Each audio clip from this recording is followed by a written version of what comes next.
ராமானுஜதயா பாத்திரம் ஞான வைராக்யபூஷணம் ஸ்ரீமத்வேங்கடநாதார்யம் வந்தே வேதாந்ததேசிகம் யோ நித்யமச்யுதபதாம்புஜயுக்மருக்மம் व्यामोहतस्तदितराणि तृणाय मेने अस्मद्गुरोर्भगवतोऽस्य दयैकसिन्धोः रामानुजस्य चरणौ शरणं प्रपद्ये தினவில் செங்கண் அரக்கர் உயிர்மாலச் செற்றவில்லி என்று கற்றவர் தந்தம் மனமுள் கொண்டு என்றும் எப்போதும் நின்றேத்தும் மாமுனியை மரமேழெய்தமைந்தனை நனவில் சென்றார்க்கும் நன்னற்கரியானை நான் அடியேன் நரையோர் நின்ற நம்பியை கனவில் கண்டேன் இன்று கண்டமையால் என் கண்ணினைகள் களிப்பக் களித்தேனே.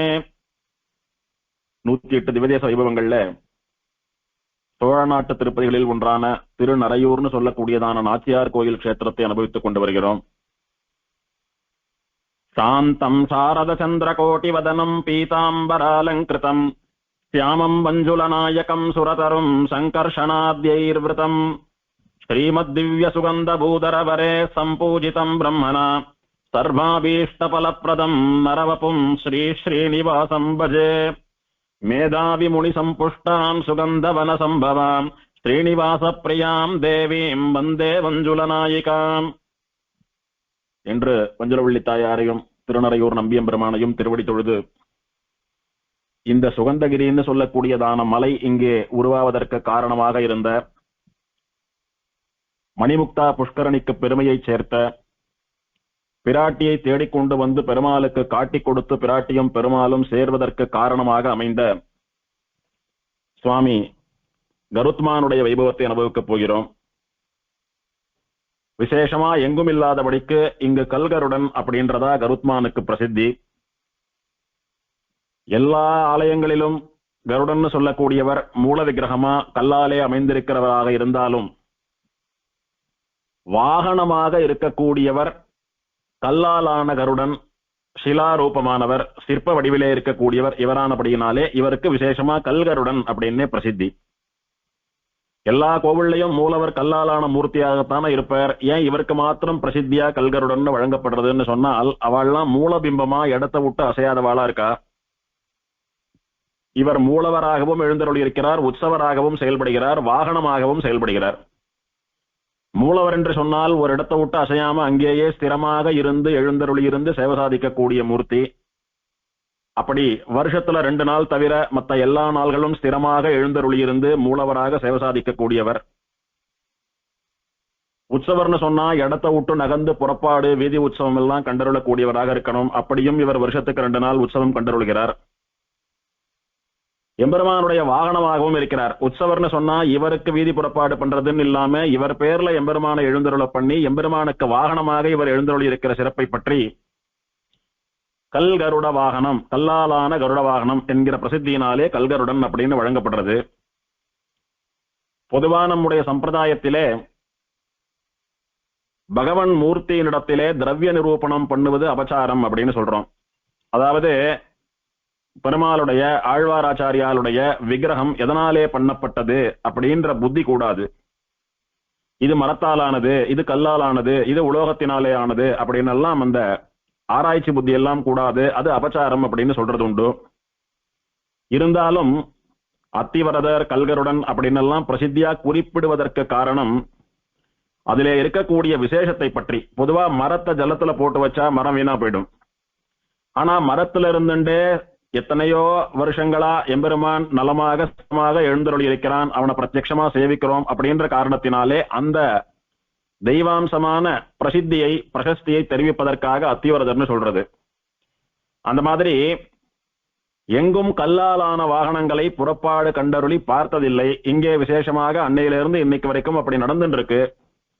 அதுவும் அர்ச்சகர்கள் மட்டுமே நுழையக்கூடியதான கர்ப்பகிரகம். அங்க அர்ச்சகால தவிர யாரும் நுழைய முடியாது. அந்த இடத்துல அர்ச்சகா மட்டும் தூக்கி ஏல பண்ணும்படியா 4 பேர் சுமக்கும்படியான ஒரு சக்தியோட தன்னை குறைத்துக் கொள்கிறார். வாசல தான் ரச்ச 8, அப்புறம் 16, 32, 64, 128 அப்படி பெருக்கின்றே போறபடியினாலே பிரத்யட்சமாக கருடன் இந்த விக்கிரகத்திலே எழுந்தருளி இருக்கிறார்னு சொல்லக்கூடிய பெருமையை பற்றி கல்கருடன் அப்படின்னு இவருக்கு பிரசித்தி. கல்லாலான விக்கிரகமா, அவ்வளோ பெரிய வாகனமா, எத்தனை கடுமையா இருக்கும், எத்தனை பேர் எழுந்தருளை பண்றது, அசைக்க கூட முடியாது அப்படின்னு எல்லாம் பொதுவா சொல்லலாம். ஆனா இந்த க்ஷேத்திரத்தினுடைய மகாத்மியத்தை, இந்த கருடனுடைய பெருமையை தெரிந்து கொண்டு அங்க போய் கண்ணாலே பிரத்யட்சமாக சேவிக்கிற போது வாசல்ல 128 பேர் ரொம்ப பரிசிரமப்பட்டு தாக்கு பிடிக்க முடியாம அங்கங்க நிறுத்தி நிறுத்தி ஏல பண்ணிட்டு வரக்கூடிய கருடனையா 4 சுவாமிகள் எழுந்தருளை பண்றா அப்படின்னு சொல்லக்கூடியதான பேர் ஆச்சரியம் நமக்கு கிடைக்கும். அப்படி பகவானுக்கும் பாகவதாலுக்கும் அனுகூலமாக தன்னுடைய திருமேனி கணத்தை கூட்டியும் குறைத்தும் அனுகிரகிக்கக்கூடிய மிகவும் ஆச்சரியமான விசித்திரமான சக்தி வாய்ந்தவர் இந்த கருத்மான். இப்படி பல பெருமைகளை பற்றி இவருக்கு கல்கருடன் அப்படின்னே பிரசித்தியாக வழங்கப்படுகிறது. இது என்னதான் நாச்சியார் கோவிலா இருந்தாலும், திருநறையூர் நம்பியினுடைய ஆஸ்தானமாக இருந்தாலும், இங்கு எப்போதும் பரம பிரசித்தியானவர் இந்த கல்கருடன் தான். அதனால பலரும் நாச்சியார் கோயில் அப்படின்றதுக்கு அடுத்தபடியா கல்கருடன் கோயில் அப்படின்னு சொல்றது உண்டு. இந்த திருநறையூர்ல சுகந்தகிரின்னு சொல்லக்கூடியதான மலைக்கு மேல எம்பெருமான் ஸ்ரீமன் நாராயணன் வாசுதேவனா திருநறையூர் நம்பியா பஞ்சலவள்ளி தாயாரோடும் மற்ற 4 எம்பெருமான்களோடும் பிரம்மாவோடும் எழுந்தருளி இருக்கிறான். அந்த எம்பெருமானுடைய கர்ப்ப கிரகத்திற்கு கீழே மகாமண்டபம்னு சொல்லக்கூடியதான பெரிய விஸ்தாரமான மண்டபத்திலே வடக்கு பக்கத்திலே இருந்து தெற்கு பக்கத்தை பார்த்தபடி கருடனுடைய சன்னதி அமைந்திருக்கிறது, கல்கருடனுடைய சன்னதி. இது மணிமாட கோயிலானபடியினாலே பல நிலைகள் வேறுபட்டு காணப்படும்.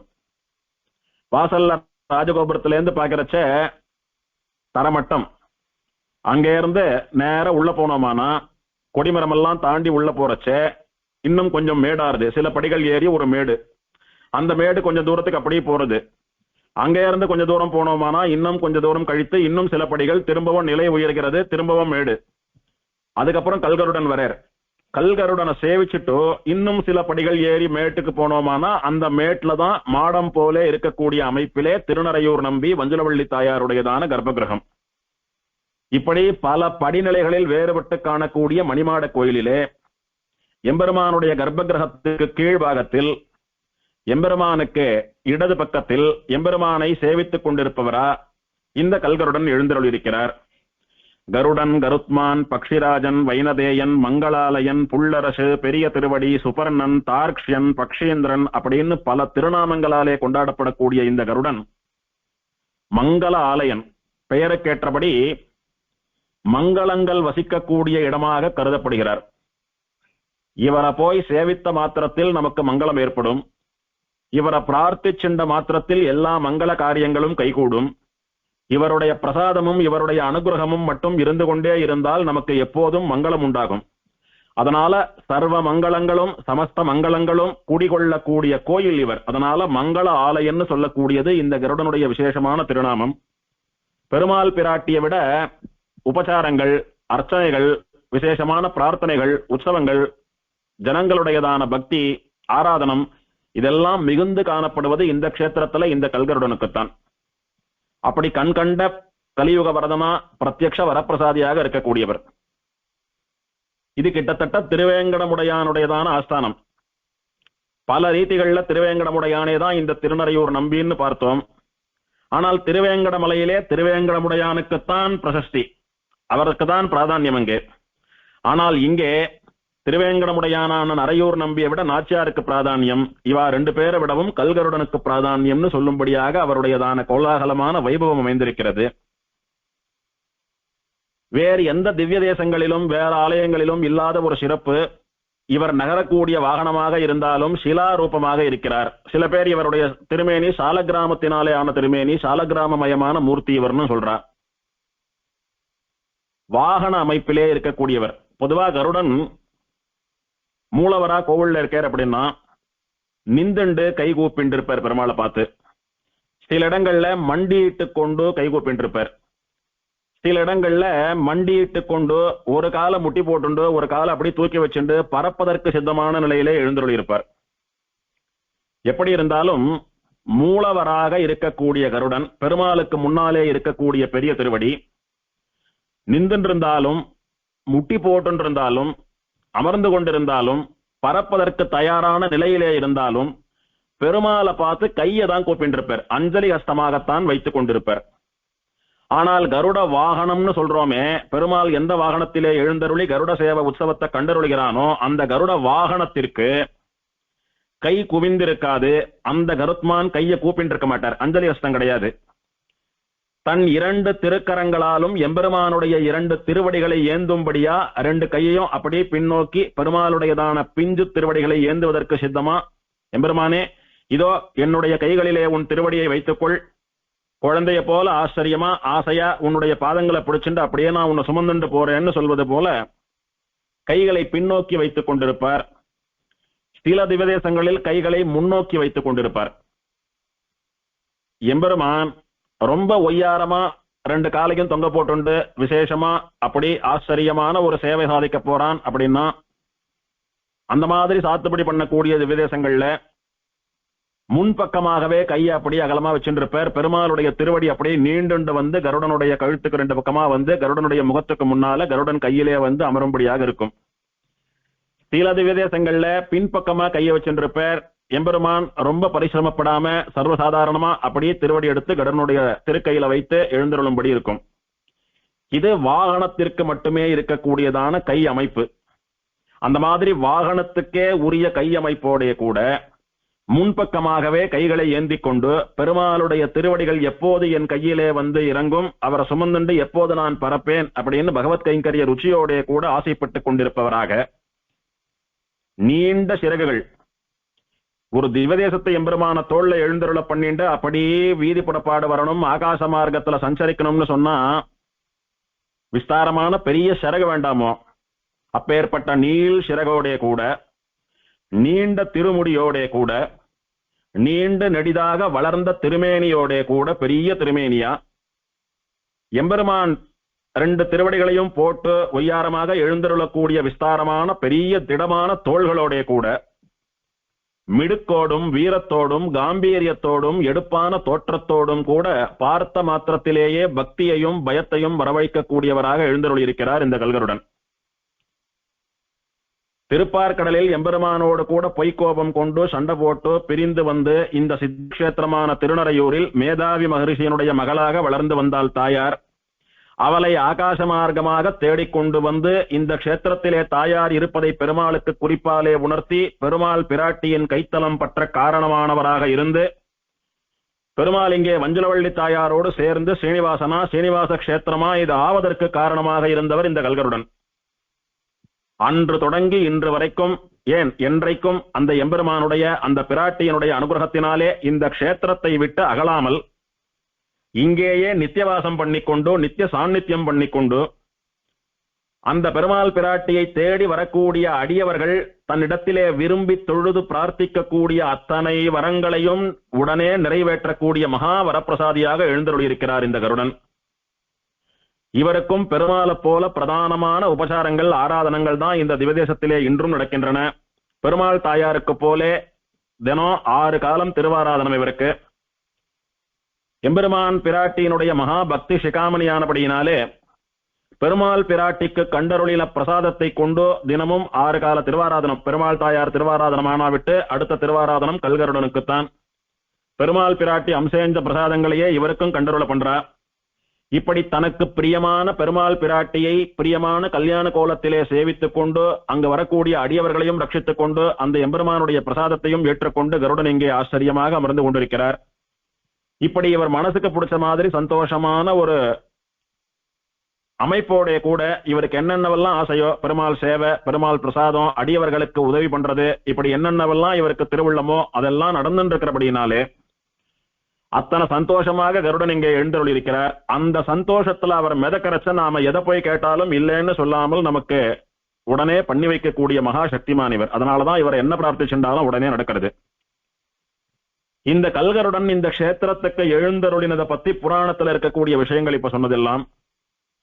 ஆனால் இவர் இந்த க்ஷேத்திரத்திற்கு எழுந்தருளினதை பற்றி செவி வழி செய்தி வாய் வழி கதையும் ஒன்று உண்டு. அது என்ன அப்படின்னா, ஒரு ஊரிலே நல்ல கை தேர்ந்த சிற்பசாஸ்திர வல்லுனர் ஒரு சிற்பி, அனுபவம் வாய்ந்த ஒரு சிற்பி இருந்தார். அவர் ஏதோ கோவிலுக்காக ஆகம முறைப்படி ஒரு கருடனுடையதான விக்கிரகத்தை செதுக்கிண்டு வரார். அப்படி கருடனுடைய விக்கிரகத்தை பூரணமா செதுக்கி முடிச்சுட்டு கடைசியில கருடனுக்கு ரொம்பவும் முக்கியமானதான கருடனுக்கு உயிர் நாடி போலே இருக்கக்கூடிய அதனுடைய சிறகுகளை செதுக்கினார். அந்த சிறகுகளை செதுக்கி முடித்து சிற்பிகள் பிராண பிரதிஷ்டைன்னு அவா ஒண்ணு பண்ணுவா. அதுக்கப்புறம் ஆகம ரீதியா அர்ச்சக சுவாமிகள் தனியா பிராண பிரதிஷ்டை பண்ணுவா. சிற்பிகள் ஒரு விக்கிரகத்தை செதுக்கிறான்னா அந்த விக்கிரகத்திற்கு கண் திறக்கிறது அல்லது இந்த மாதிரி கருடனா இருந்தா சிறக திறக்கிறது அப்படின்னு சொல்லி பிராண பிரதிஷ்டைன்னு ஒண்ணு அவா தனியா பண்ணுவா.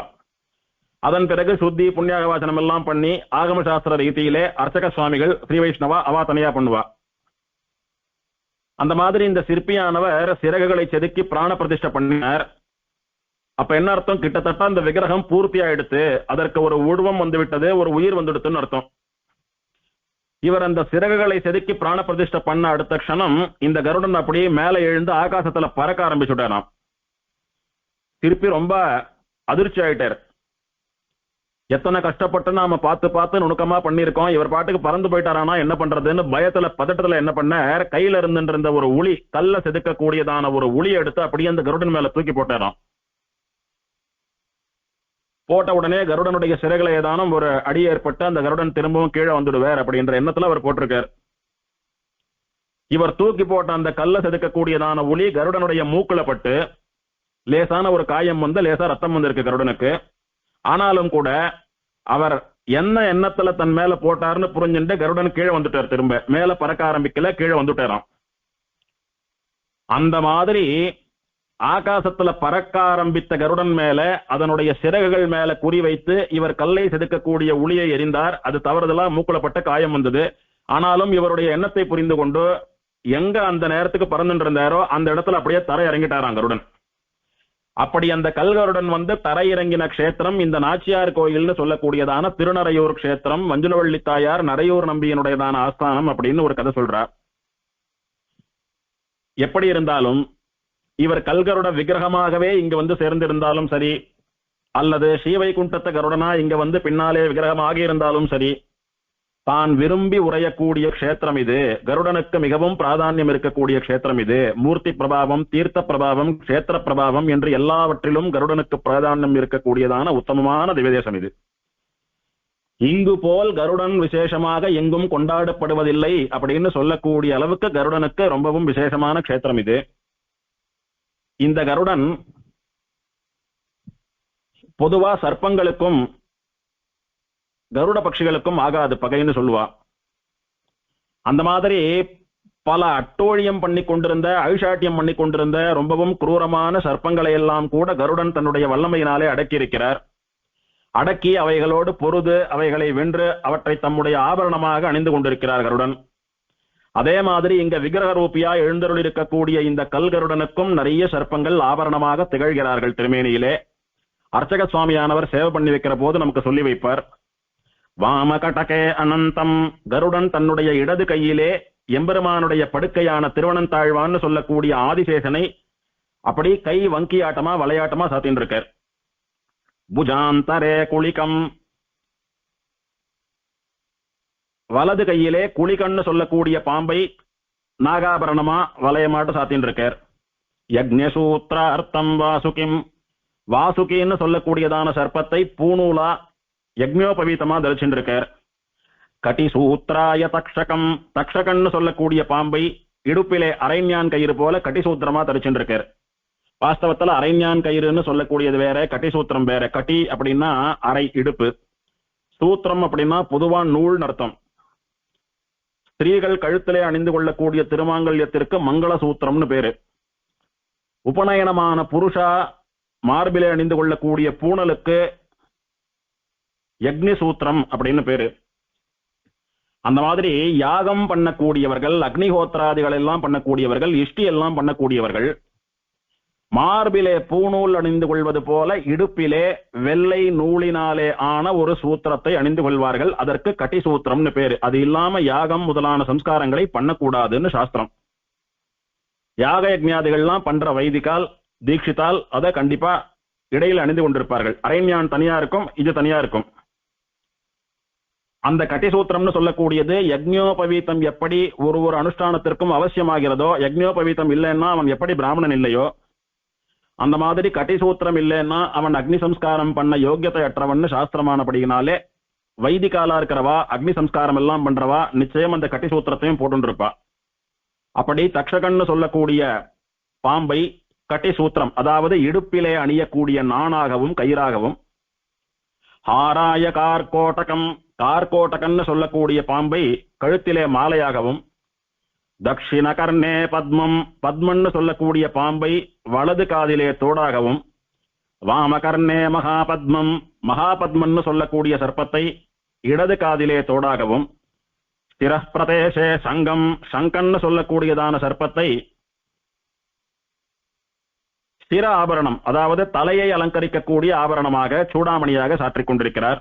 இப்படி ஏவம் அஸ்தநாக பூஷண பூஷிதம், இப்படி விசேஷமான 8 சர்ப்பங்களை அடக்கி மகாசக்தி வாய்ந்த சர்ப்ப ஜாதியிலே ரொம்பவும் வசந்ததான 8 சர்ப்பங்களை அடக்கி இவர் தன்னுடைய திருமேனிக்கு அலங்காரமாக திருவாபரணமாக சாற்றிக்கொண்டு, சர்வாலங்கார பூஷிதனா பெருமாளும் சர்வாலங்கார பூஷிதையா பிராட்டியும் சேவை சாதிக்கிறது போல நாகாலங்கார பூஷிதரா நாகாபரண பூஷிதரா இந்த கருடன் சேவை சாதிக்கிறார். இவர் பக்ஷேந்திரர், எல்லா பறவைகளுக்கும் அரசர், விஷ்ணு வல்லபர், எம்பெருமான் ஸ்ரீமன் நாராயணனுடைய வாகனம், திரைலோக்கிய பரிபூஜிதர், 3 லோகங்களாலும் 3 லோகத்திலே இருப்பவர்களாலும் அவர்களுடைய கஷ்டகாலத்திலே வணங்கப்படுபவர், பிரார்த்தனை நிமித்தமாக வந்து சேவிக்கப்படுபவர், பெருமாளும் பிராட்டியும் இவரை உகந்து இவரை பக்கத்திலேயே வச்சுண்டு வருஷத்துல 2 நாள் இவர் பேர்ல எழுந்தருள்றபடியினாலே பெருமாள் பிராட்டிக்கு இவராட்டமா அணுக்கமான ஒரு தொண்டன் கிடையாதுன்னு சொல்லி பரம பாகவதோத்தமரான இவரை பிரம்மாவிலிருந்து ருத்ரன்லேருந்து இந்திரன்லேருந்து அத்தனை பேரும் சேவிக்கிறார். அப்படி திரைலோக்கிய பரிபூஜிதரா எல்லோராலேயும் கொண்டாடப்படக்கூடியவராக இருக்கக்கூடியவர். உக்ர பயங்கர காலானல ரூபம், ரொம்பவும் கோபத்தோடே ரொம்பவும் பயங்கரமாக காளாக்னி போலே விளங்கக்கூடியவர்.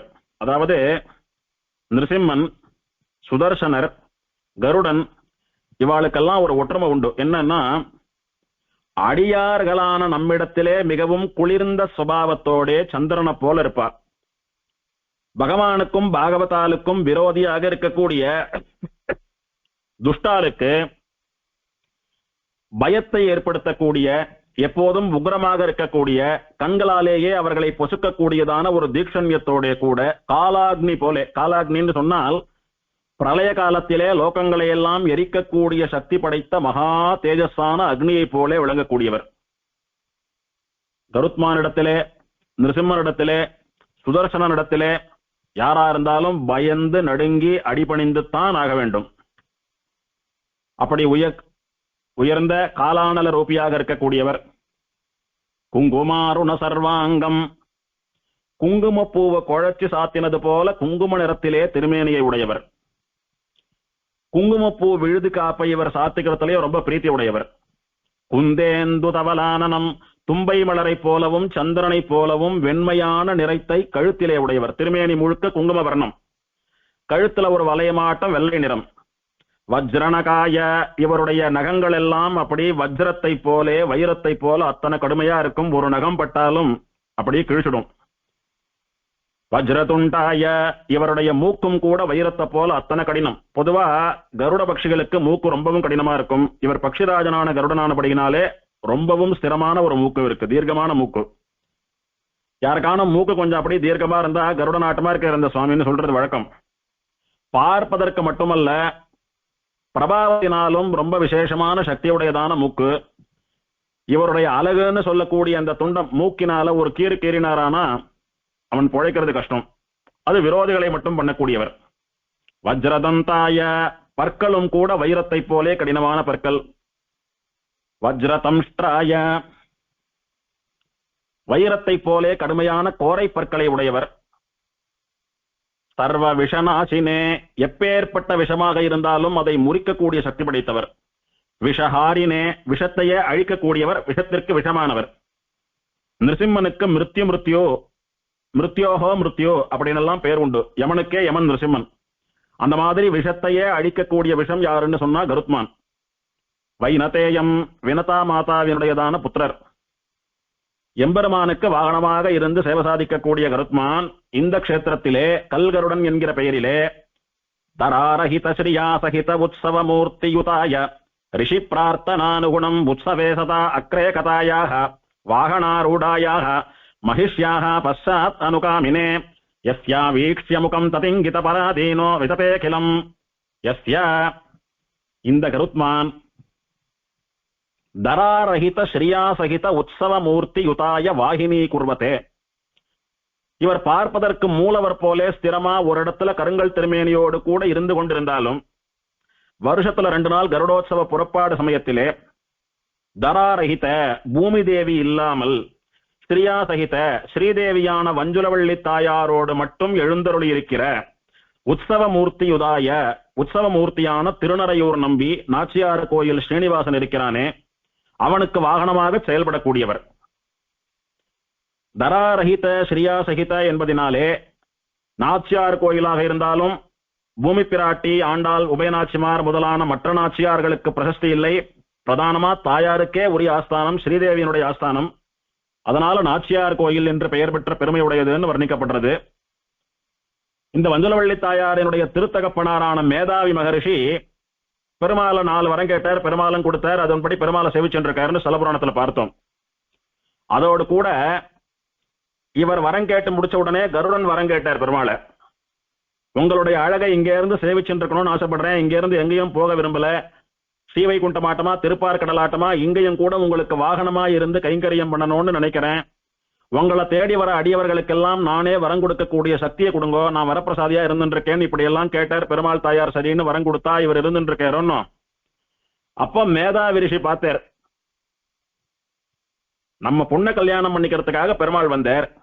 எங்க கல்யாணம் பண்ணி தன்னோட அழிச்சுட்டு போப்பாரோ நம்ம பொண்ணை நாம பிரிஞ்சிருக்க வேண்டி வருமோ அப்படின்ற ஒரு காரணத்தினால பெருமாள் இடத்துல என்ன வரம் கேட்டார், என் பொண்ணை கல்யாணம் பண்ணிட்டு நீர் எங்க ஊரை விட்டு எங்கேயும் போகக்கூடாது, ஆத்தோட மாப்பிள்ளையா எங்கேயே இருக்கணும் அனுகிரகிக்கணும் அப்படின்னு எல்லாம் வரம் கேட்டு வாங்கிட்டார். பெருமாளும் பிராட்டியும் மாப்பிள்ளையும் பொண்ணும் கண்ணு முன்னால தங்க ஆத்திலே இருந்துட்டு இருக்கா, சேவிச்சுட்டு இருக்கார், சந்தோஷம். 2வது ஒண்ணு கேட்டார், உமக்கு முன்னால தாயார் இந்த கஷேத்திரத்துக்கு வந்து அவதாரம் பண்ணினபடியினாலே இது தாயாருக்கு பிராதானியம் இருக்கக்கூடிய கஷேத்திரமா நாச்சியார் கோயிலாக விளங்கணும்னு கேட்டார். அதுக்கு சரின்னுட்டார். இப்போ கருடன் என்ன சொன்னார், இங்கே இருந்து கைங்கரியம் பண்றேன்னு சொன்னார். ஒன்னும் இப்ப ரிஷி சர்வ ஜாக்கிரதையா ரொம்ப உஷாரா ஒரு வரம் கேட்கிறார். கருடா, பெருமாள் மனசால நினைக்கிறத நீ செஞ்சு முடிக்கிறவன். பெருமாள் வாயை திறந்து இதை பண்ணுன்னு சொன்னா அது வரைக்கும் காத்துன்னு இருக்கிறவன் இல்ல. அவன் மனசுல என்ன ஓடுறதுன்னு தெரிஞ்சுட்டு அதுக்கு அனுகுணமா காரியம் பண்ணக்கூடியவன். உன்னை பொறுத்த வரைக்கும் பெருமாள் தான் எல்லாம், உனக்கு எல்லாமே பெருமாள் தான், உன்னுடைய சர்வமும் பெருமாள் தான். அதனால பெருமாளுக்குத்தான் நீ பிராதானியம் கொடுப்ப. ஆனா இந்த கஷேத்திரத்துல பெருமாளை விட பிராட்டிக்குத்தான் பிராதானியம்னு நான் பெருமாள் இடத்துல வரம் கேட்டிருக்கேன். பெருமாளும் சரின்னு சொல்லிட்டார். அப்படிதான் நடந்துட்டு இருக்கு இது வரைக்கும். அதனால நீயும் இதை கடைபிடிக்கணும், கொஞ்சம் ஞாபகம் வச்சுக்கோ. ஒன்னு சொல்லட்டுமா, பெருமாள் பிராட்டி 2 பேர்ல யார் பிரதானம் அப்படின்னு கேட்டா எல்லாரும் பொதுவா சொல்லக்கூடியது பெருமாள் தான் பிரதானம்னு சொல்லுவா. சில பேர் பெருமாளும் பிராட்டியும் சமம்னு சொல்லுவா. ஆனா ஒரு ரகசியத்தை நான் உனக்கு சொல்றேன் கேளு. பெருமாளை விட பிராட்டி தான் பிரதானமானவள். இந்த கஷேத்திரம்னே இல்ல, எங்கயா இருந்தாலும் பெருமாளை விட பிராட்டி தான் பிரதானமானவள். யஸ்யா வீக்ஷ்ய முகம் ததிங்கித பராதீனோ விததே கிலம். பெருமாள் எப்படி காரியம் பண்றாருன்னு நினைச்சுட்டு இருக்க. ஒரு சிருஷ்டியோ ஒரு ரக்ஷணமோ ஒரு பிரளயமோ எது ஒன்னாகட்டும், இல்ல ஒருத்தனுடைய சரணாகத்தை ஏத்துக்கிறதோ ஒருத்தனுக்கு மோட்சம் கொடுக்கிறதோ எதுவாகட்டும், பெருமாள் எப்படி பண்றாருன்னு நினைச்சுட்டு இருக்க. தாயாரினுடைய கண்ணசைவினாலே பண்ணி கொண்டிருக்கிறார். எந்த ஒரு காரியம் பண்றதுக்கு முன்னாலேயும் பெருமாள் அப்படியே திரும்பி தாயாரை பார்ப்பார். தாயாருடைய முக ஜாடை எப்படி இருக்கோ, கண் அசைவு எப்படி இருக்கோ அதுக்கு தகுந்தபடி காரியம் பண்ணிட்டு இருக்கார் பெருமாள். இதை நம் ஆச்சாரியர்கள் என்ன, ஆழ்வார்கள் என்ன, சாஸ்திரங்கள் என்ன எல்லாரும் ஒத்துண்ட விஷயம் தானே இது. அப்படி இருக்கிறச்ச தாயார் மனசுல நினைக்கிறது தான் தன்னுடைய முகபாவத்தினாலே வெளிப்படுத்துவா, கண் அசைவினாலே வெளிப்படுத்துவா. அதுதான் பெருமாள் பண்ணிட்டு இருக்கார். இப்படி தாயார் இட்ட வழக்காதான் பெருமாள் இருக்கார். ஆச்சாரியெல்லாம் என்ன சொல்லி ஸ்தோத்திரம் பண்றா, நீ தாயாருடைய கடைக்கண் நோக்குக்காக ஏங்குகிறாய், இவ்வளவும் நீ பண்றையே அதெல்லாம் எதற்காக? தாயார் ஆசையா உன்ன ஒரு காதல் பார்வை பார்க்க மாட்டாளா, அவளுடைய கடைக்கண் பார்வைக்கு இலக்காக மாட்டோமான்ற ஆசையினாலதான் இத்தனை காரியம் பண்ணிட்டு இருக்கேன்னு வர்ணிக்கிறாளே. அதனால ஒண்ணு மனசுல வச்சுக்கோ, நீ என்னதான் பெருமாளுடைய பக்தனா, பெருமாளுடைய கைங்கரிய பரனா, பெருமாளுடைய வாகனமா இருந்தாலும் அந்த பெருமாளே தாயாருடைய முகக்குறிப்பு அறிந்துதான் செயல்படக்கூடியவர். அதனால பெருமாளை விட தாயார் தான் பிரதானம், ஞாபகம் வச்சுக்கோ. அதுவும் இல்லாமல் இங்க தாயாருக்கு பிராதானியம் ஏற்பட வேணும்னு வரம் வேற வாங்கிட்டு இருக்கேன். நாச்சியார் கோயில் க்ஷேத்திரம் இது. அதனால ஆஸ்தானத்துல பெருமாளை விட பிராட்டி தான் முந்தி இருப்பா. திருவாராதனாதிகள் எல்லாமும் பெருமாளுக்கு முன்னால பிராட்டிக்கு தான் நடக்கும். இங்கே நீ பழக்க தோஷத்துல பெருமாளை சுமந்துண்டு வாகனமா போறச்ச நீ பாட்டுக்கு பிராட்டிய பின்னுக்கு தள்ளிட்டு முன்னுக்கு போயிடாது. பிராட்டி தான் வாகன புறப்பாட்டிலையும் வீதி உற்சவத்திலையும் முன்னால போனும். நீ பிராட்டிக்கு ஒரு 2-3 அடி பின்னாலேயே இருந்து, குறைஞ்சது ஒரு 2-3 அங்குலமாவது பின்னாடி இருந்து பிராட்டியினுடைய பிராதானியத்தை எப்போதும் காக்க வேணும்னு கருடனிடத்துல ஒரு வரத்தை வாங்கிக்கிறார் இவர். அதனாலதான் இன்னைக்கும் கருட வாகனத்தன்னைக்கு பெருமாள் எழுந்தருள்கிற போது பிராட்டியானவள் அம்சவாகனத்திலே பெருமாளுக்கு முன்னால எழுந்தருள்றா. அவளுக்கு பின்னால்தான் பெருமாள் எழுந்தருள்றார். கருடன் இருக்கிற அவர் எப்படின்னா, பெருமாளுடைய திருவடி அவர் மேல பட்டதுன்னா அவர் அடையக்கூடிய ஆனந்தத்திற்கு உற்சாகத்திற்கு அளவே இல்லை. நாம ஏதாவது ரொம்ப சந்தோஷமா இருக்கிறச்ச நமக்கு பிடிச்ச காரியம் நடந்துடுத்துன்னா என்ன சொல்றோம்? நான் ரொம்ப சந்தோஷமா இருக்கேன், அப்படி ஆகாசத்துல பறக்கிறது போல இருக்கு எனக்குன்னு சொல்றோம். ஒன்னும் இவன் நிஜமாவே ஆகாசத்துல பறக்கக்கூடியவன். நிஜமாவே எம்பெருமானுடைய திருவடிகள் தன் பேர்ல பட்டா அத்தனை சந்தோஷத்தோட கூட இருக்கக்கூடியவன். அவ்வளவு சந்தோஷமா இருக்கான், ஆகாசத்திலையும் பறந்துட்டு இருக்கான். கண்ணு மண்ணு தெரியாம வேகமா பறக்க ஆரம்பிச்சுடுவான். அப்போ தாயாருக்குரியதான பிராதானியம் குறைஞ்சு போயிடும். இங்கே இந்த கருடன் பறக்கக்கூடிய அளவுக்கு ஹம்சம் பறக்குமா? கருட பக்ஷியினுடையதான வேகம் என்ன, ஹம்ச பக்ஷியினுடையதான வேகம் என்ன? பெருமாள் கருட வாகனத்துல வரச்ச தாயார் ஹம்ச வாகனத்துல வரணும். இந்த பக்ஷிராஜனுக்கு சமானமான ஒரு வைபவம் ஹம்சத்துக்கு உண்டோ? இல்லையே. ஹம்சம் நிதானமா தான் வரும். யாரான ஒரு பொண்ணு கொஞ்சம் நிதானமா நடந்து வந்தா என்ன சொல்றோம்? என்னடி அண்ணனட நடந்து வர, சீக்கிரம் வா, வெரசா வான்னு சொல்றோமோ இல்லையோ? அதனால ஹம்சபக்ஷி நிதானமா தான் வரும். அது மேல உட்கார்ந்துட்டு வர தாயார் நிதானமா தான் வருவா. நீ உன்னுடைய வீரத்தெல்லாம் காட்டாத, பிராட்டிக்குரிய பிராதானியம் போயிடும். அதனால நீ என்னதான் அர்ச்சாவதாரமா அர்ச்சக பராதீனனா பக்தர்கள் இட்ட வழக்குப்படி நடந்து கொண்டாலும் கூட, பக்தர்கள் நினைத்தாலும் ஹம்சத்துக்கு முன்னால உன்னை எழுந்தருள பண்ண முடியாதபடிக்கு உன்னை நீ மாத்திக்கோ, அது உன்னுடைய பொறுப்புன்னு சொல்லிட்டார். இதனாலதான் கருத்மான் என்ன பண்றார், அர்ச்சக சுவாமிகள் மட்டுமே நுழைந்து தொட்டு எழுந்தருள பண்ணக்கூடியதான கர்ப்ப கிரகத்திலே 4 அர்ச்சகர்கள் எழுந்தருள பண்ணக்கூடிய கணத்தோட இருக்கார். வாசப்படி தாண்டி அவரை எழுந்தருள பண்றச்ச 8 ஸ்ரீபாதம் தாங்கிகள் தேவை. அப்படி வாரெல்லாம் சேர்த்து அவரை வாகனமா சித்தம் பண்ணினா விட்டு 16 பேர் எழுந்தருள பண்ணணும். அப்புறம் 32 பேர், 64 பேர், 128 பேர்னு வீதியில எழுந்தருள பண்றச்ச 128 பேர் எழுந்தருள பண்றதா சொல்றா. திரும்பவும் கோவிலுக்குள்ள வரச்ச 128, 64, 32, 16, 8, 4ன்னு குறைஞ்சுட்டே வந்து ஆஸ்தானத்துல 4 சுவாமிகள் எழுந்தருள பண்ணிவிடுறா. இப்படி தன்னுடைய கணத்தை அதிகரித்துக் கொண்டே போகிறார் கருடன். பிராட்டி முன்ன போக போக உற்சாகத்திலும் சந்தோஷத்திலும் தான் அப்படி பறந்துடக்கூடாது. மத்தவா ஏல பண்றதா இருந்தாலும் அவ வேகமா ஏல பண்ணிட்டு போக கூடாது. அவ வேகமா ஏல பண்ண முடியாதபடிக்கு நம்முடைய கணத்தை எடைய நாம கூட்டிக்கணும் அப்படின்னு கருத்மான் ரிஷிக்கு கொடுத்த வாக்கின்படி தன்னுடையதான திருமேனி எடையை கூட்டிக்கிறார். ஏல பண்றவா முடியாம அங்கங்க வச்சு ஏல பண்ணிட்டு போறா. பிராட்டி பாட்டுக்கு ஜம்முன்னு அம்சவாகனத்துல முன்னாடி எழுந்தருள் இருக்கா. இப்படி எழுந்தருளும் போது பிராட்டி முன்னால கருடன் பின்னால, திரும்ப வரச்சையும் பிராட்டி முன்னாலே கருடன் பேர்ல பெருமாள் பின்னால என்ன, எந்த நிலையிலும் எப்போதும் சர்வ அவஸ்தைகளிலும் சர்வ கால விசேஷங்களிலும் பிராட்டிக்குத்தான் இங்கே பிராதானியம். அப்படி மேதாவி ரிஷி ஒரு வரம் வாங்கிட்டார், கருடன் சரின்னு சொன்னார். அதன்படிதான் இன்னைக்கும் நடந்துட்டு இருக்கிறது. விசேஷமா இந்த கல்கருடனுடையதான உற்சவம் சேவிக்கணும், வாழ்நாள்ல ஒரு முறையாவது சேவிக்கணும்னு ஆசைப்பட்டு லட்சக்கணக்கான பக்தர்கள் வருவா. பங்குனி பிரம்மோற்சவத்திலே 4ஆம் திருநாள் இரவும், மார்கழி பிரம்மோற்சவத்திலே 4ஆம் திருநாள் இரவும் வருஷத்துல 2 நாள் நடக்கக்கூடியதான விசேஷமான உற்சவம். 2 கல்கருட சேவைக்கும் நிறைய ஜனங்கள் இருப்பா. ராத்திரி கோவிலை விட்டு புறப்பட்டேரானா பிம்மாலைக்குள்ள கோவிலுக்கு வந்து சேருவார். அப்படி ராத்திரி முழுக்க வீதி புறப்பாடு கண்டுள்ளக்கூடிய மகா விசேஷமான உற்சவம். வாழ்நாள்ல ஒரு முறையானும் சேவிக்க வேண்டியதான உற்சவம். சதுர்வியூக மூர்த்திகளான பிரத்யும்னன், அனிருத்தன், சங்கர்ஷணன், வாசுதேவன் சொல்லக்கூடிய 4 பெருமாள்களிலே சங்கர்ஷணனுடைய அம்சமாக கஷ்யப பிரஜாபதிக்கும் வினதாதேவிக்கும் குமாரராக அவதாரம் பண்ணினவர் இந்த கருத்மான். இவருக்கு ருத்ரா சுகீர்த்தின்னு 2 தேவிமார்கள். இவர் பஞ்ச பிராணங்களுடைய அதிஷ்டான தேவதையாக இருக்கிறார். இவருடைய பலத்தையும் மகா வீரத்தையும் பக்தியையும் கைங்கரிய ருச்சியையும் கண்ட எம்பெருமான் ஸ்ரீமன் நாராயணன் இவருடைய பிரார்த்தனையின்படி இவரையே தன்னுடைய வாகனமாகவும் கொடியாகவும் சின்னமாகவும் வைத்துக் கொண்டார். எம்பெருமான் விஷயமாக அஷ்டாட்சரி, ஷடக்ஷரி, துவாதசாட்சரி முதலான விசேஷமான மகாமந்திரங்கள் இருக்கிறது போல இந்த கருடன் விஷயமாகவும் கருட பஞ்சாட்சரி மகாமந்திரம்னு சொல்லக்கூடிய மகாமந்திரம் இருக்கிறது. அந்த அளவுக்கு எம்பெருமானோட துல்லியமான தேவதை இவர். இந்த கருடனுடையதான தர்சனம் நமக்கு பரம மங்களத்தை ஏற்படுத்தக்கூடியது. எங்க கருடனுடைய தர்சனம் கண்ணில் பட்டாலும் அத்தனை பவித்திரமானது, நம்முடைய பாவம் போகும், நமக்கு சுபசகுணம் அது. அதே மாதிரி கருடனுடையதான சப்தம், கருட துவனி, அது காதல விழுந்தாலும் பரம மங்களம், நம்முடைய அமங்கலங்கள் எங்கெல்லாம் நீங்கி போகும். ஏதானும் விசேஷமான ஒரு காரியம் பண்ணணும்னு நினைக்கிறோம், பண்ணணும்னு புறப்படுறோம், பண்ணணும்னு ஆரம்பிக்கிறோம், அந்த சமயத்துல கருடனுடையதான தரிசனமோ கருடனுடையதான சப்தமோ காதல கேட்டா அது சுபசகுணம், நல்லபடியா நிறைவேறும் அப்படின்னு அந்த நாள்ல இருந்து இந்த நாள் வரைக்கும் மகான்கள் நம்பிண்டு வரா. அது சத்தியம்.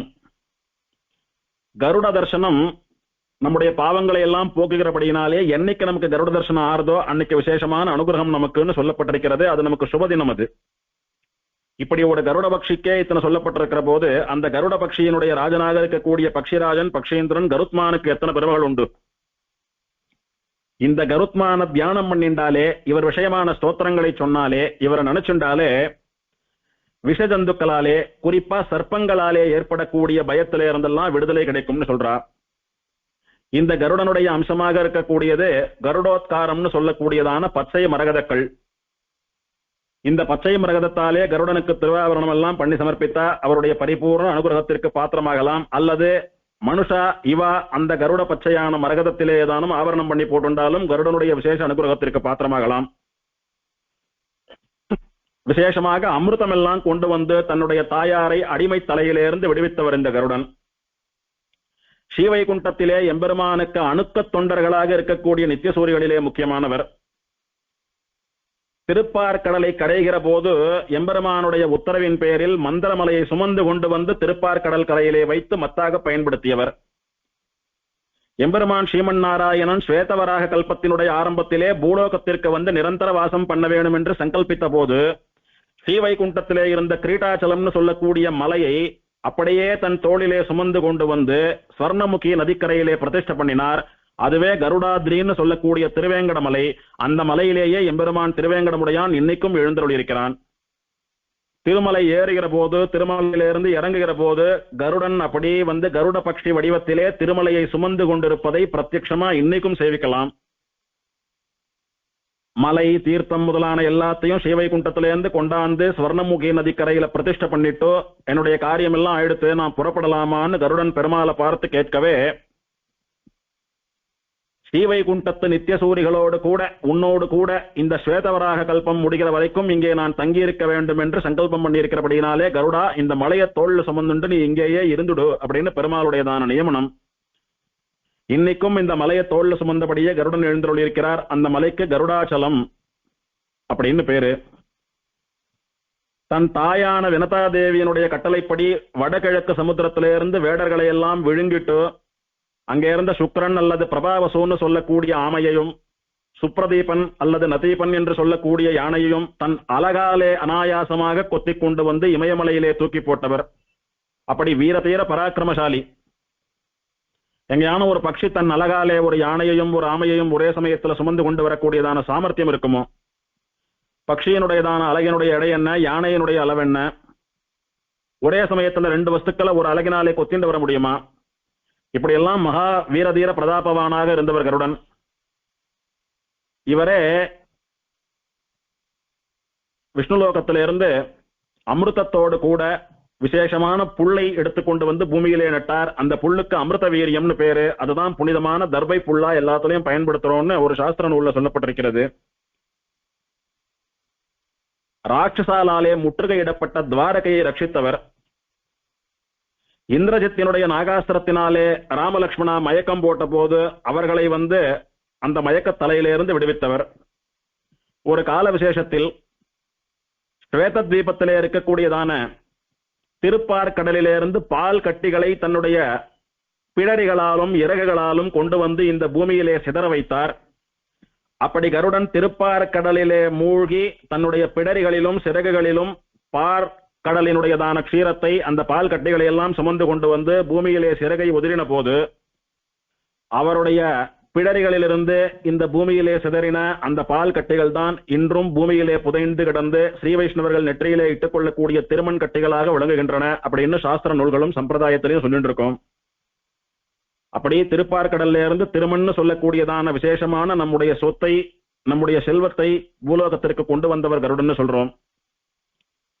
கருடனை நினைச்சுண்டாலோ, இவரை சேவித்தாலோ, இவர் ஆராதனம் பண்ணினாலோ, இவரை உபாசனை பண்ணினாலோ எல்லா காரியங்களிலும், எடுத்த காரியங்களில் எல்லாம் அவளுக்கு ஜெயம் வெற்றி ஏற்படுமானபடியினாலே இவருக்கு விஜயன்னு ஒரு திருநாமம் உண்டு. ஆகாசத்துல பறக்கிறச்ச அவருடைய சிறகுகளினுடைய நிழல் படக்கூடிய இடம் அத்தனை புனிதமான இடம். புனிதமான இடங்கள்னு சிலதெல்லாம் சாஸ்திரம் சொல்றது. கோயில், ஆச்சாரியனுடைய திருமாளிகை, வேத பாராயணம் பண்ணக்கூடியதான இடம், தபஸ் பண்ணக்கூடிய இடம், நதிகள் முதலான தீர்த்த நிலைகளினுடைய கரைகள், கோஷாலை, இப்படி விசேஷமான பல இடங்கள்ல கருடனுடைய சிறகு நிழல் படக்கூடிய இடமும் ரொம்ப உத்தமமான இடம். இந்த கருடனுக்கு கஸ்தூரி, குங்குமப்பூ, புனுகு சட்டம்னு சொல்லக்கூடிய வஸ்துக்களை வாழை சாற்றிலே கலந்து ஒரு விழுதி காப்பு போல தயார் பண்ணி கருடனுடைய திருமேனியிலே தைலம் போலே சாற்றினால் அப்படின்னு சொல்லப்படுறது. இவருடைய திருமேனிக்கு பட்டு வஸ்திரங்கள், ஆபரணங்கள், புஷ்பங்கள் இதெல்லாம் சமர்ப்பித்து பிரார்த்திக்கிறவாளுக்கு அவளுடைய இஷ்டங்கள் நிறைவேறும்னு சொல்லப்பட்டிருக்கு. ஆடி மாச சுக்ல பஞ்சமியை கருட பஞ்சமின்னு சொல்றோம். இது கருடனுக்கு மிகவும் உகந்த நாள். இந்த நாளிலே கருடனை பிரார்த்தனை பண்ணிட்டு கருடனுக்கு உபசாரங்களை, தலிகைகளை எல்லாம் சமர்ப்பிக்கிறவாளுக்கு, குழந்தை இல்லாதவர்களுக்கு கருடனுடைய அனுகிரகத்தினாலே குழந்தை செல்வம் ஏற்படும், கன்னிப்பெண்களுக்கு நல்ல கணவன் கிடைப்பான் அப்படின்னு இந்த ஸ்தலபுராணத்திலே சொல்லப்பட்டிருக்கிறது. ஆடி சுக்ல பஞ்சமி அன்னைக்கு கருடன் சன்னதியிலே நிறைய பக்தர்கள் காத்து கொண்டிருந்து கருடனுடைய சேவையை, கருடனுக்கு அர்ச்சனை பண்றதை இன்னைக்கும் கண்ணால பார்க்க முடியும். இந்த க்ஷேத்திரத்திலே ஆடி மாசம் சுவாதி நட்சத்திரம் கருடனுடையதான திருநட்சத்திரமாக அனுஷ்டிக்கப்படுகிறது. இந்த ஆடி சுவாதிக்கு 47 நாள் முன்னால தொடங்கி இந்த கருடன் தைல காப்பு சாத்துகிறார். நிறைய திவ்யதேசங்கள்ல மூலவர் திருமஞ்சனம் கண்டருளாத திவ்யதேசங்கள்ல பெருமாள்கள்லாம் தைல காப்பு சாத்திக்கிறது போல இந்த கல்கருடனும் ஆடி சுவாதிக்கு 47 நாள் முன்னால தொடங்கி ஒரு மண்டலம் 48 நாள் தைல காப்பு சாத்திண்டு ஆடி சுவாதி அன்னைக்கு விசேஷமா அந்த தைல காப்பெல்லாம் கலைஞ்சு திருமஞ்சனமாகி விசேஷமான கவசம் எல்லாம் சாத்திண்டு சர்வாலங்கார பூஷிதரா அன்னைக்கு சர்வ அலங்காரங்களோட கூட தன்னுடைய திருநட்சத்திரத்தை கொண்டாடுகிறார் கருடன்.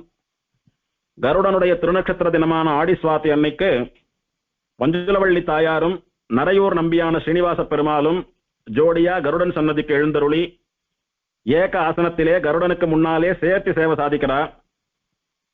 தாயும் தகப்பனும் தன் பிள்ளையான கருடன் சன்னதிக்கு எழுந்தருளி தன் பிள்ளையான கருடனுடைய பிறந்த நாளிலே அவனுக்கு தங்களுடைய பிறந்த நாள் பரிசாக தங்களுடைய பிரசாதங்களை எல்லாம் அனுகிரகித்து தாயும் தகப்பனும் ஒற்றுமையாக கருடனுக்கு சேர்த்து சேவை சாதித்துவிட்டு அங்க விசேஷமான திருவாராதனம் தலிகம் செயலாம் பண்ணிட்டு கருடனை அனுகிரகிச்சுட்டு வரா.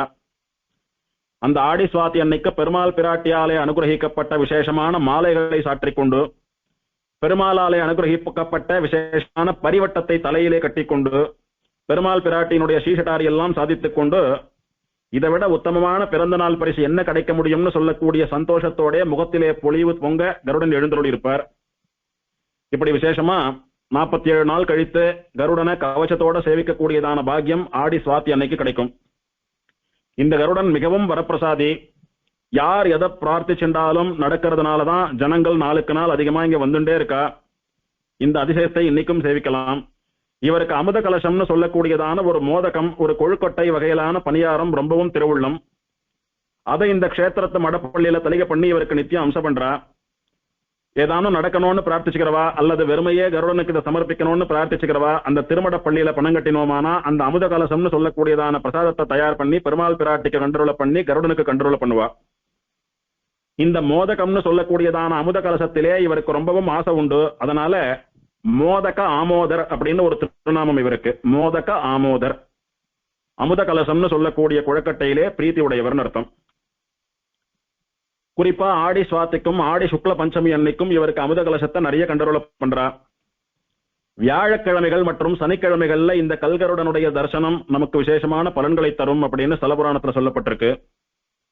இந்த கருடனும் நிருசிம்மனை போலவும் சுதர்சனனை போலவும் எப்போதும் நம் எல்லோரையும் எல்லா விதமான நோய்களிலிருந்தும் பயங்களிலிருந்தும் பாதுகாக்கக்கூடியவர்.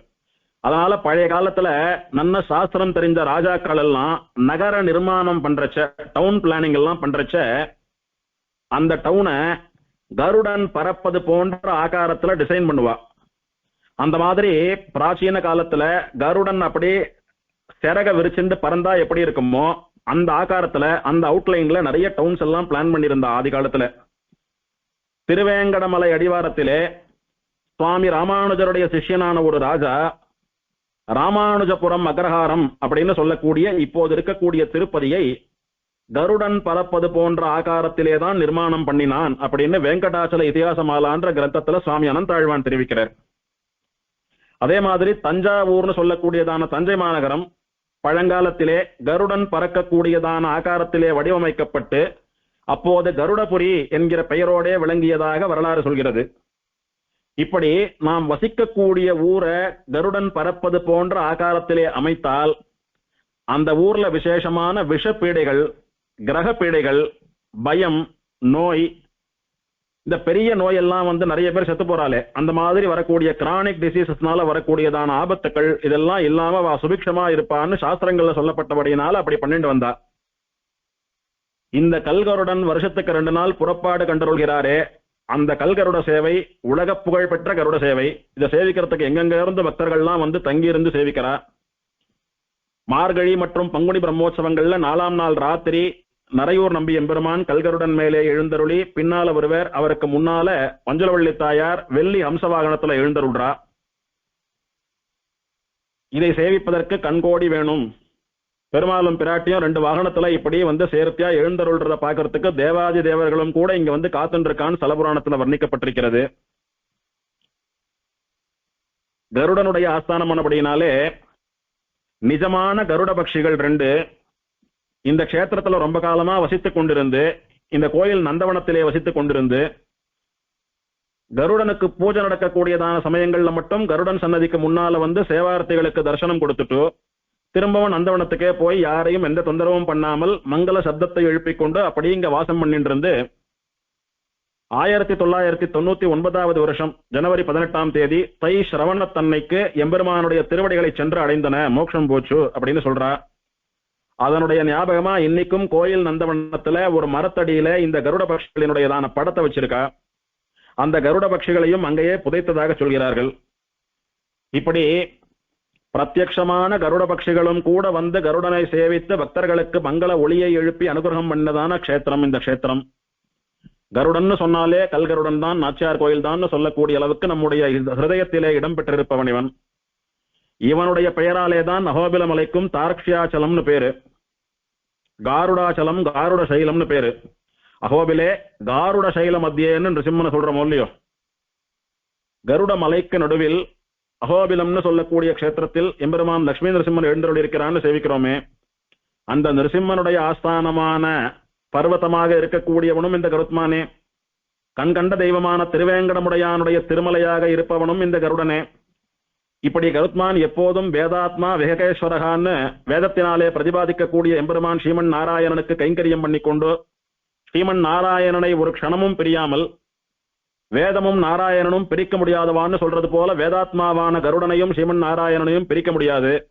அப்படி சதா சர்வகாலமும் ஸ்ரீமன் நாராயணனுடைய கைங்கரிய சிரேஷ்டனாகவே இருந்து கொண்டிருக்கிற இந்த கருடன் ஸ்ரீ வைஷ்ணவாலான பிரபன்னாலான கைங்கரிய பராலான நமக்கெல்லாம் சுவாமி நம்மாழ்வாரை போலே ஒரு அனந்தனை போலே கைங்கரியத்திலே ஆதர்ஷ பூதன் அப்படின்னு சொன்னாலும் ஆச்சரியப்படுறதுக்கு இல்லை.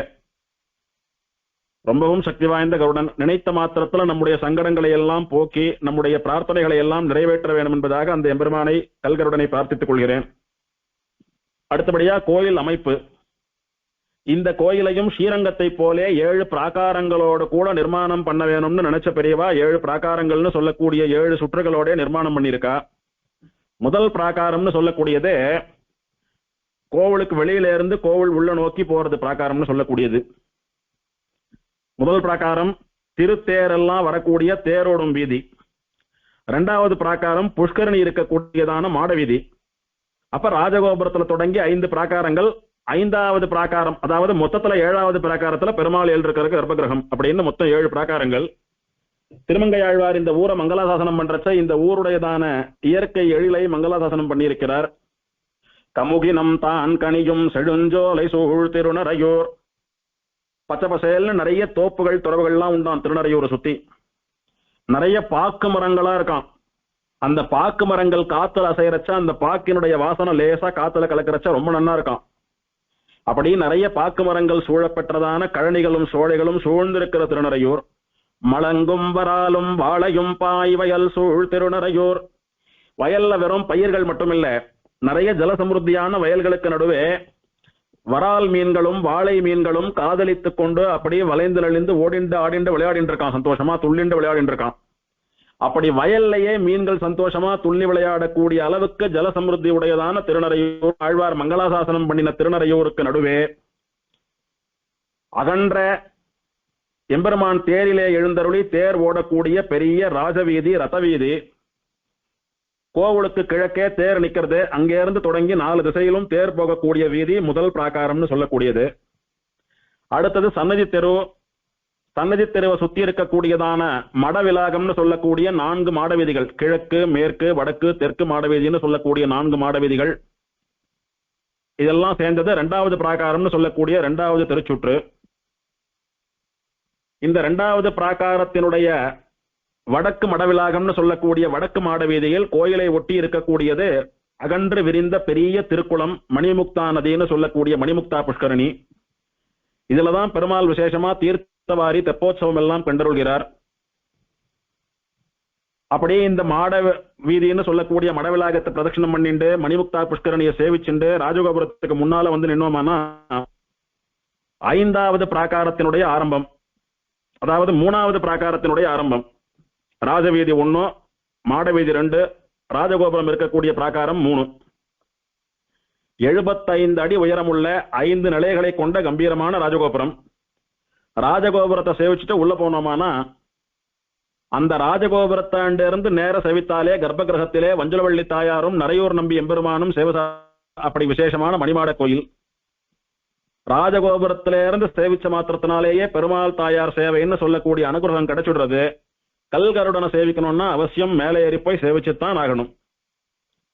இந்த ராஜகோபுரத்திலிருந்து 3வது பிராகாரம் ஆரம்பிக்கிறது.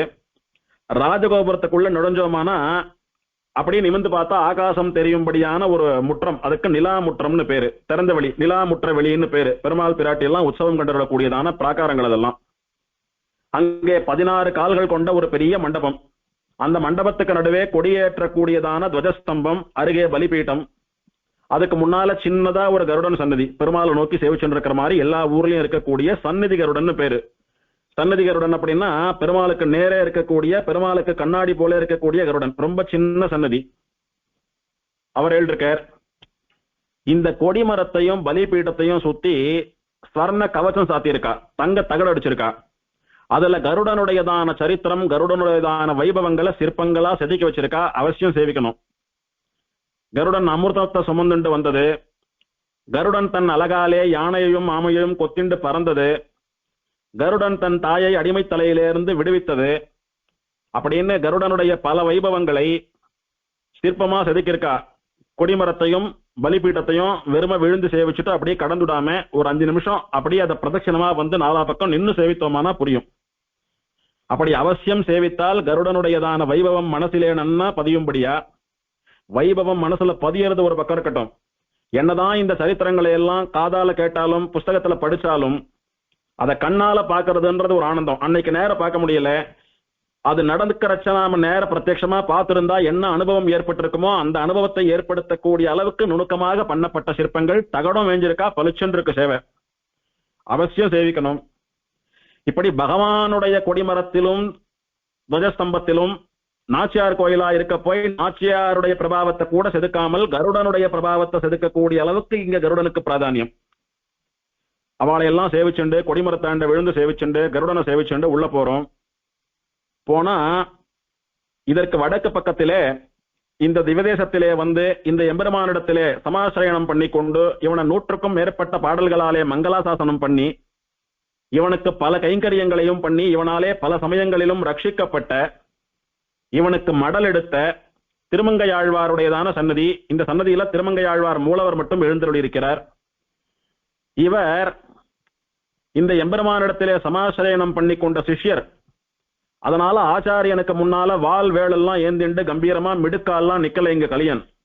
நாமெல்லாம் நம்ம ஆச்சாரியால் இடத்துல சமாசிரயணத்தின் போது எப்படி பணிவா கை கூப்பி நின்று இருக்கோமோ அந்த மாதிரி பணிவா உடம்ப குடுக்கிண்டு கை கூப்பி வாய் பொத்தி அஞ்சலி அஸ்தத்தோட நின்று இருக்காரு. இங்க வால் வேல்னு சொல்லக்கூடியதான ஆயுதங்கள் எல்லாம் கிடையாது. வெட்டும் கலியன் வால் கலியன் எல்லாம் கிடையாது. இங்க நரையூர் நம்பியினுடைய சிஷ்யனா அஞ்சலி அஸ்தத்தோட வினய பரகாலனாக இருக்கக்கூடிய திருமங்கையாழ்வார் தான் இங்கே. இவர் அவசியம் சேவிக்கணும். இவருக்கு மேற்கிலே வாகன மண்டபம். அங்கே திருவேங்கடமுடையானுக்கு ஒரு சன்னதி உண்டு. உள்ளே இருக்கக்கூடிய நரையூர் நம்பியும் திருவேங்கடமுடையான் தான். இருந்தாலும் இங்கே திருவேங்கடமுடையானுக்குன்னு ஒரு தனி சன்னதி உண்டு. அவரையும் சேவிச்சுக்கிறோம். இந்த முற்றத்தினுடைய தெற்கு வரிசையிலே நந்தவனத்துக்கு போகக்கூடியதான வாசல் இருக்கு. அது உள்ள போனா கோவில் நந்தவனத்துக்கு போலாம். அடுத்தது மாழ்கரி பிரம்மோற்சவத்துல பெருமாள் தீர்த்தவாரிக்கும் கணுப்புடி உற்சவத்தன்னைக்கு பெருமாள் தாயார் புறப்பாட்டுக்கும் எழுந்தருளக்கூடிய கோரத மண்டபம்னு சொல்லக்கூடிய ஒரு மண்டபம். அங்கதான் தீர்த்தவாரி அன்னைக்கும் கணு அன்னைக்கும் பெருமாள் பிராட்டி எழுந்தருளி விசேஷமா திருவாராதனை நடக்கும். அந்த மண்டபத்தை சேவிச்சுக்கிறோம். பக்கத்துல ஆழ்வார்கள் சன்னதி. ஆண்டாள் தவிர மத்த 11 ஆழ்வார்களும் எழுந்தருளி இருக்கா. ஏன்னா நாச்சியார் கோயிலானபடியினாலே வஞ்சுலவள்ளி தாயாருக்கு மட்டும் பிராதானியம். அதனால ஆழ்வார்கள் சன்னதியில கூட ஆண்டாள் கிடையாது. அதுக்கு அடுத்தபடியா கூரத்தாழ்வானும் எம்பெருமானாரும் எழுந்தருளி இருக்கக்கூடிய சன்னதி. அவளையும் சேவிச்சுக்கிறோம். அடுத்தது துவஜாரோகண மண்டபம்னு சொல்லக்கூடிய பிரம்மோற்சவ காலத்திலே எம்பெருமான் எழுந்தருளி கொடிமரத்திலே கொடியேற்றக்கூடிய கொடி இறக்கக்கூடியதான மண்டபம். அதை தாண்டி நந்தவன பிராகாரம்னு சொல்லக்கூடிய ஒரு பிராகாரம். அந்த பிராகாரத்துக்குள்ள போனா நந்தவனம் முழுசா அப்படியே சுத்தி பார்த்துட்டு பிரதட்சிணம் பண்ணிட்டு வந்துவிடலாம். அந்த நந்தவன பிராகாரத்தினுடைய தெற்கு பாகத்திலே மதில் சுவரை ஒட்டினா போல இந்த கோயிலுடைய ஸ்தல விருட்சமான வில்வ மரம் இருக்கிறது. இந்த வில்வ மரம் தான் தாயார் வஞ்சுலவள்ளி ஓடியாடி விளையாடுவதற்காக மேதாவி மகரிஷியானவர் அவர் கையாலே நட்டு வைத்து தாயார் தன் கையாலே நீர் இறைத்து வளர்த்து தாயார் சேர்த்து அணைச்சுண்டு விளையாடினதான மரம். இந்த மரத்தை சேர்த்து அணைத்துக் கொண்டால் குழந்தை இல்லாதவர்களுக்கு குழந்தை செல்வம் ஏற்படுகிறதுன்னு பார்த்தோம்.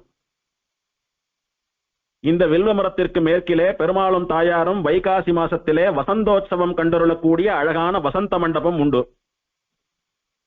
நல்ல கோடை காலமான வைகாசி மாசத்தில் வசந்தம் தேவைப்படுகிறதான சமயத்தில் குளிர்ந்த காற்று வீசக்கூடிய இந்த நந்தவனத்தில் பிராட்டியினுடைய தகப்பனார் பிராட்டி இவாளுடைய கரஸ்பர்ஷம் பட்ட வில்வமரத்துக்கு அருகே இருக்கக்கூடியதான வசந்த மண்டபத்தில் பெருமாள் தாயார் எழுந்தருளி வசந்தோற்சவம் கண்டருள்கிறார்கள்.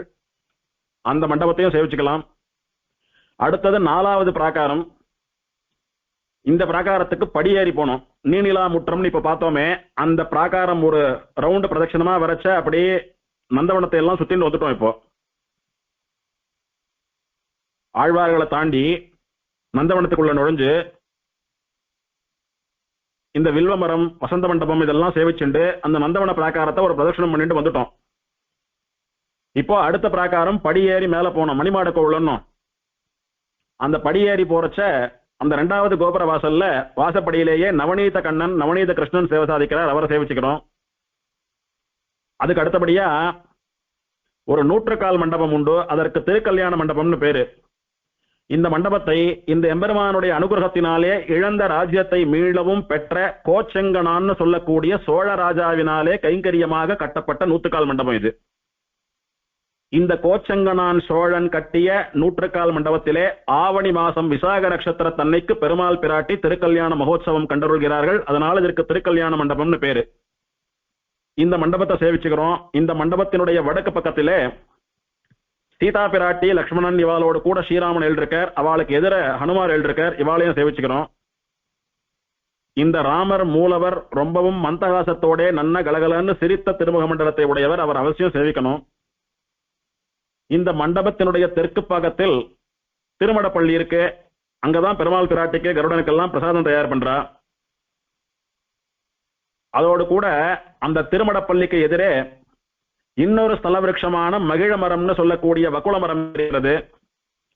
அந்த மகிழ மரத்துக்கு முன்னாலதான் மேதாவி மகரிஷியினுடைய திருவாராதன மூர்த்தியான சக்கரபாணி பெருமாள் சன்னதி. முன்னால சக்கரத்தாழ்வார் போலவும் பின்னால நிருசிம்மனும் எழுந்தருள் இருக்கக்கூடிய சக்கரபாணி பெருமாள் சன்னதி. அந்த சக்கரபாணி பெருமாளுக்கு முன்னாலதான் குழந்தைக்காக ரிஷியானவர் மகிழ மரத்தை நட்டு வைத்தார்னு பார்த்தோம். அந்த மகிழ மரத்தையும் அந்த சக்கரபாணி பெருமாளையும் அங்க சேவிச்சுக்கலாம். மடப்பள்ளி கிட்ட சேவிச்சுட்டு உள்ள போனோமானா விசேஷமா அடுத்த பிராகாரம். இந்த சக்கரபாணி பெருமாள் தான் மேதாவி மகரிஷி மணிமுக்தா புஷ்கரணியில தீர்த்தமாடின போது அவர் கைகளுக்கு கிடைத்த மூர்த்தி. அவர் தன்னுடைய ஆசிரமத்திலே கொண்டு வந்து ஆராதனம் பண்ணிட்டு இருந்தாருன்னு பார்த்தோம். அதனால இப்போது சக்கரபாணி பெருமாள் சன்னதி இருக்கக்கூடிய இடம் தான் மேதாவி ரிஷியனுடைய ஆசிரமம்னு பெரியவா சொல்றார். இவர் ஷட்கோண ரூபத்திலே சக்கர ரூபத்திலே எழுந்தருள் இருக்கக்கூடியவர், பின்புறம் நிருசிம்மனோடு கூட கூடியவர். இந்த சக்கரபாணி பெருமாள் சன்னதிக்கு வடகிழக்கு கோடியிலே பெருமாள் பவித்ரோத்சவம் கண்டுள்ளக்கூடிய யாகசால மண்டபமும் உண்டு. அடுத்த பிராகாரம் 5வது பிராகாரம். கல்யாண மண்டபம்னு சொல்லக்கூடிய நூத்துக்கால் மண்டபத்திலிருந்து திரும்பவும் படியேறி மேல போனோமானா எம்பெருமானை சுற்றி இருக்கக்கூடிய திருவண்ணாழின்னு சொல்லக்கூடியதான பிராகாரம். அங்கே மேற்கிலே மூலவராக யோக நிருசிம்மன் எழுந்தருளி இருக்கிறார். அவரை சேவிச்சுக்கிறோம். இந்த திவதேசத்திலே மட்டும் தெற்கை நோக்கியபடி பரமபத வாசல் இருக்கிறது, அதையும் சேவிச்சுக்கிறோம். இதனுடைய தெற்கு புறத்திலே வேணுகோபாலன் எழுந்தருளி இருக்கிறார். மேற்கு பிராகாரத்திலே சௌரிராஜன் சொல்லக்கூடிய திருக்கண்ணபுரம் பெருமாள் எழுந்தருளி இருக்கிறார். உபயநாச்சிமார்களோடு கூட தேவ பெருமாள் வரதராஜன் எழுந்தருளி இருக்கிறார். ஸ்டைனிச்சின் இருக்கிற ஒரு ஸ்ரீரங்கநாதன் உண்டு. வடக்கு பாகத்திலே லட்சுமி நிருசிம்மன் உண்டு. அவருக்கு அடுத்தது ஒரு வராக பெருமாள் உண்டு. மணவாள மாமுனிகள், பால ஆஞ்சநேயர், சுவாமி தேசிகன் இவாள்லாம் எழுந்தருளி இருக்கிறார்கள். இந்த 5ஆம் பிராகாரத்திலே இவா எல்லாரையும் சேவிச்சுக்கிறோம். அடுத்த 6வது பிராகாரம். இந்த 6வது பிராகாரத்துக்கும் கொஞ்சம் படியேறி போகணும். போனா மகா மண்டபம்னு சொல்லக்கூடியதான இடம் அல்லது அர்த்த மண்டபம்னு சொல்லக்கூடியதான இடம். இந்த அர்த்த மண்டபத்திலே தான் இந்த க்ஷேத்திரத்துக்குன்னு பிரசித்தி பெற்ற சாலக்கிராம சிலா ரூபமான கல்கருடன் சன்னதி உண்டு. எப்போதும் ஜனங்கள் நின்று குவிந்து சேவித்துக் கொண்டிருக்கக்கூடிய, கருடனுடைய அஷ்டோத்திரம் ஒலித்துக் கொண்டே இருக்கக்கூடிய, விசேஷமா கருடனுடைய பிரபாவம் காதிலே ஒலித்துக் கொண்டே இருக்கக்கூடிய கல்கருடன் சன்னதி. மோதக ஆமோதரான கல்கருடனுடைய சன்னதி, சதா பக்தர்கள் நிறைந்திருக்கக்கூடிய சன்னதி. அந்த கல்கருடன் மூலவரையும் சின்னதா இருக்கக்கூடிய நித்தியோத்சவ மூர்த்தியான செல்வரையும் சேவிச்சுக்கிறோம். ரொம்ப விசேஷமான வரப்பிரசாதி. அந்த கருத்மான சேவிச்சுட்டு அப்படி பெருமாள் பக்கம் திரும்பினோமானா சில படிகள் ஏறி மேல போறாப்புல இருக்கக்கூடியதான மாடம் போன்ற அமைப்பிலே விசேஷமா பெருமாள் வஞ்சலவள்ளி தாயாரோடும் மற்ற 4 பெருமாள்களோடும் பிரம்மாவோடும் கூட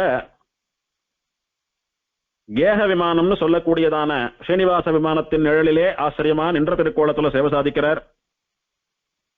கலியன் உருகி மங்களாசாசனம் பண்ணின பெருமாள் பிராட்டிவா கருடனுடைய அனுகிரகத்தோட கருடனுடைய புருஷகாரத்தோட கூட விசேஷமா அந்த படியேறி போனோமானா சகல ஆச்சரியங்களையும் தன்னுள்ளே அடக்கி வைத்திருக்கக்கூடிய விசாலமான கர்ப்பகிரகம். இப்போதுதான் பெருமாள் பிராட்டி எல்லாம் ஸ்ரீவைகுண்டத்திலேருந்து இறங்கி இதோ ஒரு க்ஷணத்துக்கு முன்னாலதான் கல்யாணம் ஆச்சு, கொஞ்சம் முன்னாடி வந்திருந்தா கல்யாணத்தை சேவித்திருக்கலாம்னு வியக்கும்படியாக அத்தனை புது பொலிவு பொழிய தேஜஸ் சொட்ட ஸ்ரீவைகுண்டத்தை போல பளிச்சுன்னு இருக்கக்கூடியதான சன்னதி. ஒரு மூர்த்திகளும் 9 அடி 9 அடி 10 அடிக்கு குறையாம இருக்கா.